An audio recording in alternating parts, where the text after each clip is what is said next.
Hello friends, welcome to the junior साथी। आज हम एक बहुत ही इंपॉर्टेंट टॉपिक के बारे में बात करने वाले हैं। क्या कोई गवर्नमेंट ऑफिसर शादी के बाद भी लिव इन रिलेशनशिप में रह सकता है या नहीं रह सकता है? आज हम इसी इंपॉर्टेंट टॉपिक के बारे में पूरे डिटेल में डिस्कस करेंगे कि एक्चुअली ये मैटर है क्या, कहाँ से उठा है और ये कहाँ चल रहा है। सबसे पहले ये जान लेते हैं ये मैटर है कहाँ का। तो ये जो आपका मैटर है वह झारखंड हाई कोर्ट में चल रहा है अभी हाल ही फिलहाल। इसमें क्या हुआ था कि एक कांस्टेबल साहब थे जो शादी के बाद भी किसी और महिला के साथ लिव इन रिलेशनशिप में रह रहे थे। ठीक है? तो जो महिला थी वो उसके साथ लिव इन रिलेशनशिप में रह रहे थे। इसके पहले उनके 2 ऑलरेडी बच्चे भी थे। इसके बाद कोर्ट ने इस बारे में कहा है कि अगर आप एक गवर्नमेंट ऑफिसर हैं और ये आपको ठीक नहीं लगता है, इससे आपके समाज पर आपका एक नेगेटिव इफेक्ट पड़ता है। ठीक है? और इसके साथ ही कहा है कि एक पुलिसकर्मी के लिए एक अशोभनीय कार्य और पत्नी के अलावा किसी अन्य महिला के साथ, किसी दूसरी महिला के साथ लिव इन रिलेशनशिप में रहना, नियमों का उल्लंघन है जिसके तहत याचिकाकर्ता की सेवा से हटा दिया गया है। इसलिए उन्हें उनकी कांस्टेबल की जो पोस्ट थी उससे हटा दिया गया है। इसके साथ ही कोर्ट ने कहा है इसके साथ ही कोर्ट ने कहा है पुलिसकर्मी को आपराधिक तरीके से बरी कर दिया गया है, लेकिन उन्होंने बर्खास्तगी के बाद भी आदेश को रद्द करने के आधार पर नहीं हो सकता। आपराधिक मामले का पैरामीटर नियमित एवं विभागीय कार्यवाही से अलग है। इसके साथ ही एक कांस्टेबल के रूप में सेवा करने के लिए उन्हें याचिकाकर्ताओं के आरोपों का सामना करना पड़ा था। शादी होने के बाद भी उन्हें 2 बच्चे के बाद किसी और महिला के साथ उन्होंने रिलेशनशिप में रहे। ठीक है?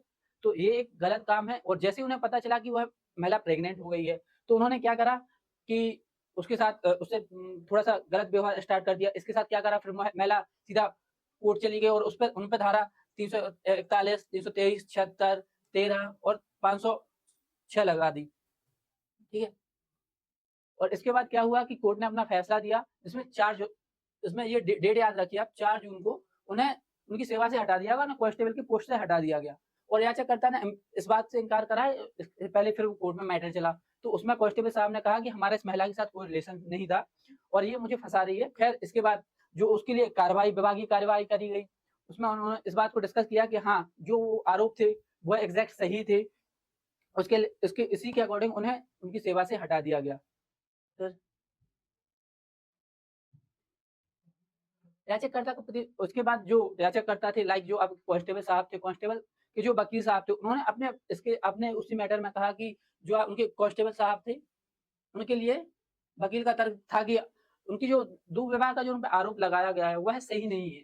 ठीक है? क्योंकि उन्होंने उसके साथ शादी तो करी नहीं थी, उन्हें शादी से तो हटा दिया गया था। इसके साथ उन पर जो आरोप था, वह क्रिमिनल एक आपराधिक तौर पे था कि उसे परेशान कर रहा है, जिसके लिए उन्हें पहले ही कोर्ट ने बरी कर दिया था।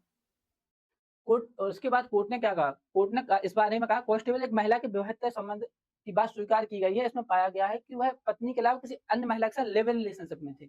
ये बात उन्होंने बार-बार कही कि वह किसी और के साथ लिव इन रिलेशनशिप में थे और यह जो मामला है, ये किसी और महिला के साथ उसका भी टाइम खराब हुआ है, मतलब उसके साथ भी वह रहे हैं, तो उसके साथ वो प्रेग्नेंट भी है। तो इन सारी चीज़ों के बारे में डिटेल में डिस्कस किया गया और इसीलिए उन्हें उनकी पोस्ट से जो है, उन्हें हटा दिया गया।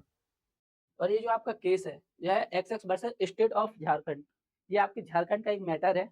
खैर अगर हम बात करें लिव इन रिलेशनशिप के बारे में, तो लिव इन रिलेशनशिप के लिए कुछ कंडीशंस होती हैं, जिसमें एक लीगल एज वाला भी एक मैटर होता है कि कोई भी अगर लीगल एज है दोनों की, जैसे लड़का हुआ तो उसे 21 साल का हुआ, लड़की हुई 18 साल की होनी चाहिए, दोनों पहले से शादीशुदा नहीं होने चाहिए, नॉट मैरिड,